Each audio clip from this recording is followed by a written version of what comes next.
अरे सुनो, हाँ हाँ तुम ही जरा बैठो ना, कुछ जरूरी बात करनी है तुमसे दिल से, आत्मा से और उस दर्द से जो तुम्हें हर दिन चुपचाप खा रहा है। देखो मैं कोई किताबों की देवी नहीं हूँ जो बस पूजा पाठ में बसी हो। मैं वही काली हूँ जो रात के अंधेरे में तुम्हारे डर के पास बैठी रहती हूँ, जो तुम्हारे सिरहाने बैठकर देखती हूँ कि कब तुम करवट बदलते हो, कब आंसू बहते हो, कब वो सोचें आती है जो किसी को नहीं बताई जाती। मुझे सब पता है और अब तो बात इतनी आगे बढ़ गई है कि तुम्हें सीधा बता दूं, तुम्हारे दुश्मनों की लिस्ट बन चुकी है मेरे पास। हाँ, नाम के साथ, शक्ल के साथ, इरादों के साथ, वो जो तुम्हारे पीठ पीछे मुस्कुराते हैं, जो तुम्हें गिरता हुआ देखना चाहते हैं, जो तुम्हारे प्रेम को, तुम्हारे घर को, तुम्हारी इज्जत को बर्बाद करने के लिए अंदर ही अंदर मंत्रों से जड़ उगलते हैं। सब दर्ज है मेरे पास और मैं चुप नहीं बैठी, पर तुमसे भी कहना जरूरी हो गया है, क्योंकि जब तक तुम समझोगे नहीं तब तक मैं कदम नहीं उठाऊंगी। तुम पूछोगे क्यों? क्योंकि ये जिंदगी तुम्हारी है, तुम्हारी लड़ाई है, और अगर तुम अब भी आंख मूंदे बैठे रहे तो ये नरक की आग तुम्हें घसीटकर उस जगह ले जाएगी जहाँ से आत्मा भी चिल्ला उठेगी, माँ मुझे बचा लो। लेकिन बचाने के लिए तुम्हें खुद खड़ा होना पड़ेगा। अब समय आ गया है। देखो बच्चा, जिंदगी कोई सीधा रास्ता नहीं है और ना ही हर मुस्कान दिल से आती है। जिनके साथ बैठते हो, खाते हो, बात करते हो, उनमें से कुछ बस तुम्हारा अंत देखने के लिए जी रहे हैं। मुझे पता है तुमने किसी का बुरा नहीं चाहा, तुम तो बस अपने सपनों में मग्न थे, अपने रिश्तों को सहेज रहे थे। लेकिन दुनिया उतनी सीधी नहीं है जितना तुम्हारा दिल है। वहाँ चले हैं, वहाँ तंत्र है, वहाँ चालाकी के देवता पल रहे हैं जो तुम्हें तोड़कर अपनी जीत का जश्न मनाना चाहते हैं। और मैं ये सब देखती रही हूँ चुपचाप इंतजार में कि तुम कब समझोगे। और अब जब तुम्हारी आंखें थकने लगी हैं, जब तुम्हारी आत्मा भी तुम्हें पूछने लगी है क्या मैं कुछ गलत कर रहा हूँ, तभी मैं आई हूँ ये कहने की नहीं, गलती तुम्हारी नहीं है। लेकिन अब तुम सहते रहे तो ये गलती बन जाएगी। ये जो अंधेरे में बैठे हुए लोग हैं ना, जो तुम्हारे नाम पर जप करते हैं लेकिन दिल में घाव रखते हैं, उनके नाम अब मेरी जिह्वा पर हैं। और मेरी जिह्वा जब किसी का नाम लेती है तो या तो वो जलता है या सुधरता है। तुम तय करो कि किसको क्या देखना है। तुम्हें लगता है कि माँ बस मंदिरों में है, फूलों में है, घंटियों में है। नहीं बच्चा, मैं तुम्हारे भीतर हूँ। मैं तुम्हारी आंखों में वो आग हूँ जो अब तक बुझाई जा रही थी। मैं तुम्हारे दिल का वो कंपन हूँ जो हर बार कहता है अब बहुत हुआ। तुम्हारे दुश्मनों ने ये नहीं समझा कि तुम अकेले नहीं हो। तुम्हारे पीछे वो शक्ति खड़ी है जो ब्रह्मांड को निगल जाए अगर उसकी संतान पर कोई उंगली उठाए, और अब उठ चुकी है। हाँ, मैंने देखा है कैसे उन्होंने तुम्हारा भरोसा तोड़ा, कैसे तुम्हारे अपनों को तुमसे अलग किया, कैसे तुम्हारे घर में अशांति के बीज बोए, कैसे तुम्हारी नींदें छीनी गईं, कैसे तुम्हारा मन टूटता गया। मैंने सब देखा है, लेकिन अब मेरा भी सब्र टूट चुका है।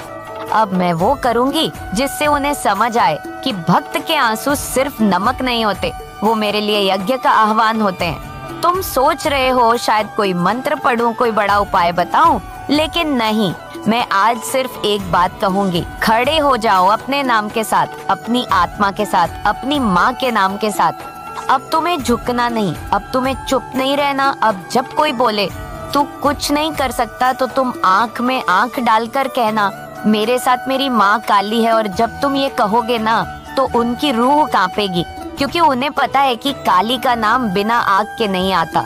और अब वो आग जल चुकी है। अब मेरी शक्ति सिर्फ पूजा में नहीं, तुम्हारी चाल में होगी, तुम्हारी बातों में होगी, तुम्हारी नजर में होगी। जो भी तुम्हें नीचा दिखाने चला है वो खुद अपने कामों में गिर जाएगा। जो तुम्हारा हक छीनना चाहता है वो खुद हर अधिकार से वंचित हो जाएगा। जो तुम्हारी जिंदगी में अंधेरा भरना चाहता है उसकी रोशनी खुद बुझ जाएगी, क्योंकि मैं अब चेतावनी नहीं दे रही, मैं निर्णय ले चुकी हूँ। लेकिन बच्चा, मेरी एक बात याद रखना, बदला लेने के लिए मत चलना, न्याय के लिए चलना। मेरी शक्ति तब तक तुम्हारे साथ है जब तक तुम्हारा मन साफ है। जैसे ही तुम भी द्वेष में डूबोगे वैसे ही तुम भी उसी अंधेरे में चले जाओगे जहाँ से कोई नहीं लौटता। इसीलिए मैं कहती हूँ अपने मन को मेरे चरणों में रखो और बस चल पड़ो। मैं राह बनाऊंगी, जो अड़चने आएंगी वह खुद हट जाएंगी। जो लोग आज तुम्हारा नाम मिटाने निकले हैं कल खुद गुमनाम हो जाएंगे। तुम बस एक काम करो, हर सुबह मेरे नाम का उच्चारण करके आंख खोलो और हर रात मुझे बता दो कि तुम्हारा दिन कैसा बीता। मुझे बताओ कि क्या सोचा, क्या सहा नहीं गया। मैं सब सुनती हूँ, बस तुम बताना शुरू करो। एक बार संवाद शुरू हो गया तो समझो कोई भी तुम्हारा कुछ नहीं बिगाड़ सकता। मैं जानती हूँ तुम थक गए हो, पर अब एक आखिरी लड़ाई बाकी है और यह लड़ाई तुम्हारे उठने से शुरू होगी। दुश्मनों की लिस्ट मेरे पास है, पर कार्रवाई तुम्हारे उठने से होगी। वो जो तुम्हारा अपमान कर रहे हैं, जो तुम्हारे नाम को गंदा कर रहे हैं, जो तुम्हारी मेहनत को मिट्टी में मिला रहे हैं, उन्हें अब मैं नहीं छोड़ूंगी। लेकिन साथ में ये भी तय है कि अब तुम भी खुद को नहीं छोड़ोगे। अपना ख्याल रखो, अपना आत्मसम्मान बचाओ और खुद को मेरी तरह देखो, शांत बाहर से लेकिन भीतर से ज्वालामुखी। तुम मेरी ही संतान हो। तुम्हारे भीतर भी वही काली है, वही अग्नि है, वही चेतना है। अब उठो, आंखों में बिल्कुल मेरे बच्चे। वहीं से शुरू करती हूँ जहाँ माँ काली ने अपने वचन में तुम्हें चेताया था कि अब मैंने सब देख लिया है, सब समझ लिया है। मेरे बच्चे, अपने मन को शांत रखने के लिए तुम्हें पूर्ण रूप से शांत रहना जरूरी है।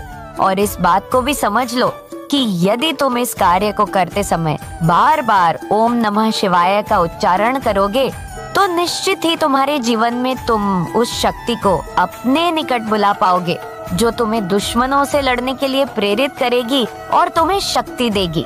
अर्थात शिव शक्ति की शक्ति तुम्हें तो प्राप्त होगी ही, और साथ में जो लोग तुम्हारा कुछ नुकसान कर रहे हैं, बनते बनते कार्यों को बिगड़ने का प्रयास कर रहे हैं, उनको पहचान जाने। मैं भी तुम्हारी मदद करेगी और उनसे लड़ने की ताकत भी तुम्हें देगी। इसलिए मेरे बच्चे, तुम केवल उस बात को समझो कि यदि तुम्हारे जीवन में कोई भी ऐसा व्यक्ति जो तुम्हारा बुरा करना चाहता है, तुम्हें केवल उसे रोकना होगा, उससे युद्ध नहीं करना। क्योंकि ऐसे व्यक्तियों से युद्ध करने से किसी का कुछ नुकसान नहीं होता, बल्कि तुम्हारा ही स्वयं नुकसान होता है। तुम यदि ऐसे व्यक्ति से बहस करने जाओगे तो तुम्हें उल्टे ही शब्द सुनने को मिलेंगे और तुम ऐसे शब्दों को सुनकर बहुत ही ज्यादा हताश और परेशान हो जाओगे। बार बार सोच में डूब जाओगे कि उसने ऐसा क्यों कहा और ऐसा क्यों किया। लेकिन मेरे बच्चे, जब तुम्हें अपने जीवन में जीतने का हौसला रखना है तो निश्चित ही तुम इस बात को बहुत अच्छे से समझ लोगे। वह हौसला भी तुम्हें प्राप्त होगा और सद्बुद्धि भी तुम्हें प्राप्त होगी जब तुम इस बात का आभास कर लोगे कि तुम्हारे जीवन में तुम किसी के नुकसान पहुंचाने पर ना तो हार मानोगे और ना ही स्वयं को नुकसान पहुंचाने दोगे। लेकिन तुम किसी से युद्ध ना करके भी किसी को अनदेखा करके भी जीत सकते हो, किसी की बात ना मानकर भी जीत सकते हो। क्योंकि मेरे बच्चे, जीतने के एक रास्ते नहीं होते, अपने दुश्मनों को हराने के बहुत सारे रास्ते होते हैं। चुप रहना भी एक लड़ाई होती है जिससे हर व्यक्ति हार जाता है। और यदि तुम चुप रहकर किसी की बातों को सुनकर अनसुना कर दोगे तो निश्चित ही तुम जीत जाओगे। यदि तुम बहस पर उतर जाओगे तो कोई भी व्यक्ति तुम्हें कुछ भी कहना प्रारंभ कर देगा, तो निश्चित ही तुम एक बात का जवाब दूसरी बात से और दूसरी बात का जवाब तीसरी बात से, इस प्रकार से कुछ ना कुछ बात कहते रहोगे तो बहस बढ़ती रहेंगी। और ऐसे में तुम्हारा मन तो दुविधा में होगा ही, लेकिन तुम्हारे हृदय के अंदर की शक्ति भी धीरे धीरे करके कमजोर होती चली जाएगी, अर्थात क्षीण होती। शक्ति को तुम पुनः जागृत करने के लिए कुछ परेशान हो जाओगे, क्योंकि मेरे बच्चे, शक्तियाँ शीघ्र इकट्ठा नहीं हो, उनको इकट्ठा करने के लिए भी समय चाहिए होता है और एकत्र करने में भी काफी ताकत लगती है। इसलिए जो तुम्हें शिव शक्ति की शक्ति प्राप्त होगी, उस शक्ति को तुम्हें बिखरने नहीं देना है, बल्कि एकत्र करने के लिए तुम्हें स्वयं को मजबूत करना है।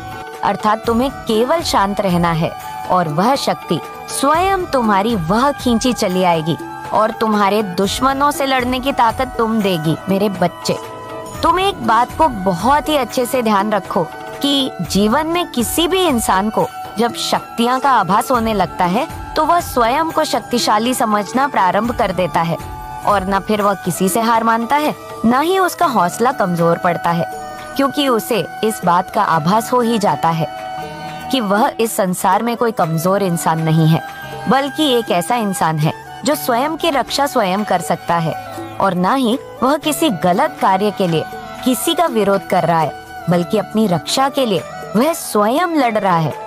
मेरे बच्चे, यदि कोई व्यक्ति इस बात को समझना प्रारंभ कर देता है तो निश्चित ही वह इस संसार में किसी भी कार्य में जीतने का हौसला रखता है और जीत भी जाता है।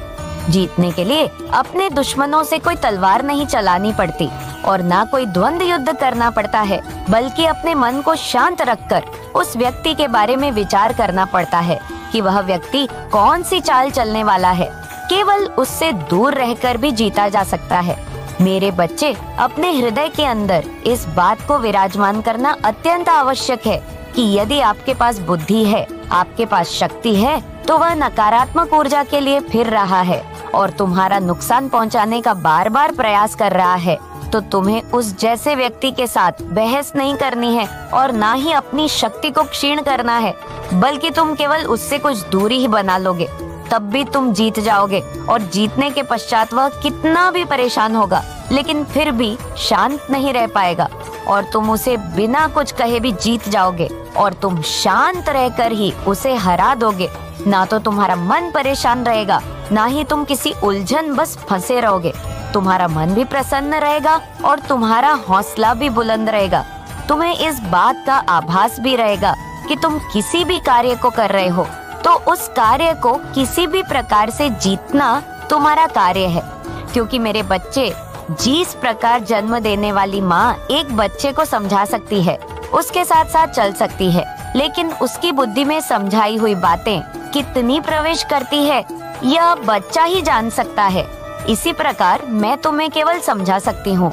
तुम्हारी रक्षा के लिए वह हर कार्य कर सकती हूँ जो जरूरी है, लेकिन पहल तो तुम्हें ही करनी होगी और उन कार्यों पर ध्यान भी तुम्हें ही देना होगा। क्योंकि यदि तुम उन कार्यों पर ध्यान नहीं दोगे तो तुम ऐसे व्यक्ति की चाल में हमेशा फंसे रहोगे और तुम अपने दुश्मन के हाथों हमेशा मात खाते रहोगे। मेरे बच्चे, इस बात को हमेशा स्मरण रखना कि कोई भी व्यक्ति ही तुम्हारा दुश्मन नहीं होता। स्वयं तुम्हारा आलस भी सबसे बड़ा दुश्मन होता है और तुम्हारे ऐसे कर्म जो कि तुम्हें पीछे घसीटते हैं तुम्हारे सबसे बड़े दुश्मन बन जाते हैं। लेकिन परमात्मा के घर में देर है लेकिन अंधेरे नहीं है। उन्होंने ऐसा कुछ भी नहीं होने दिया। इनके सारे किए कराए पर पानी फिर चुका है। बुरी तरह से आप काफी ज्यादा लकी टाइम एंजॉय करते हुए मुझे दिख रहे हैं। नियर फ्यूचर काफी ज्यादा ब्राइट यहाँ पर मुझे दिख रहा है। आपकी लाइफ में जैसे टर्न कर दिया गया है। आपके लव लाइफ को भी इन्होंने बहुत बुरी तरह से, जैसे कि अगर आप लोग मैरिड है तो कुछ तो ऐसे स्पेल वगैरह किए थे। आपके लिए स्ट्रांग चैनल मैसेज आ रहा है। आपको कुछ नहीं करना है, आपको बस ये मैसेज रिसीव करना है, इस मैसेज को सुनना है। ये एक बहुत बड़ा कीन इन्फॉर्मेशन है और इस मैसेज को रिसीव करने मात्र से आपके जीवन से हर प्रकार की नेगेटिविटी एनर्जी बेक फायर हो जाएगी। जो भी इवन फेल आपके अराउंड किए थे, जो भी नेगेटिव एनर्जी आपके अराउंड किए गए थे, वह सारी की सारी गंदी घटिया चीजें बेक फायर कर दी जाएगी। आपकी अगर रिलेशनशिप में किसी प्रकार की नेगेटिव एनर्जी थी तो वह भी चीजें बेक फायर कर दी जाएगी। कुछ भी चीजें आपके अराउंड नहीं रहेंगे। खुशियों को आपकी तरफ आगे बढ़ा दिया गया। आपको आज के इस रीडिंग को क्लेम करना है। माँ काली को थैंक यू बोलना है। आपकी लाइफ में काफी चीजें होने वाली है जो नियर फ्यूचर में मुझे दिख रहा है। बहुत ज्यादा ब्राइटनेस एनर्जी में आप लोग एंटर कर रहे हैं। आपकी तरफ बहुत सारी खुशियों को बढ़ा दिया गया है। आपकी तरफ में उन लोगों को लाया जा रहा है जो आपसे बहुत प्यार करते हैं, जो आपको कंप्लीट फील कराते हैं, फुलफिल फील कराते हैं। आपका लव लाइफ बहुत अच्छे से बैलेंस होने वाला है। आपका लक आपकी तरफ आ रहा है। हो सकता है आपको किसी से कोई मैसेज मिले, कोई प्यार भरा मैसेज आपकी तरफ आ सकता है, कोई लव यहाँ पर हो सकता है। आपको बताएं अपनी फीलिंग लिस्ट बहुत ज्यादा। मैं प्यार देख रही हूँ, कोई आपसे प्यार एक्सप्रेस करना चाहता है। ये आपके हस्बैंड भी हो सकते हैं, आपकी वाइफ भी हो सकती है, क्योंकि यहाँ पर मुझे दिख रहा है जैसे मैरिज लाइफ को स्पॉइल करने की कोशिश की गई है, आपके लव लाइफ को स्पॉइल करने की कोशिश की गई है। काफी ज्यादा डिसबैलेंस आपकी लाइफ में हो चुका था, चीजें सही से नहीं हो पा रहा थी, सारी चीजें जैसे बिखर सी चुकी थी आपकी दुनिया को। उन सब को वापस से ईश्वर समेटने वाले हैं आपकी तरफ। मैं यहाँ पे स्ट्रैंग देख रही हूँ।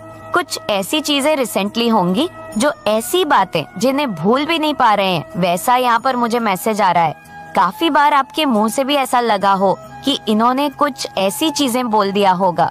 हो सकता है आपने माफ कर दिया होगा, गलती से निकल गया होगा।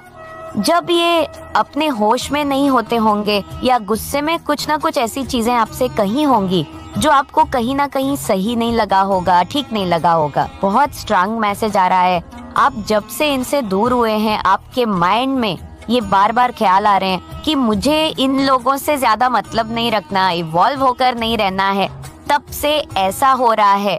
कोई भी किनाटक आप इस पर्सन से नहीं रखना चाहते, इस पर्सन से दूर हो चुके हैं और इसी वजह से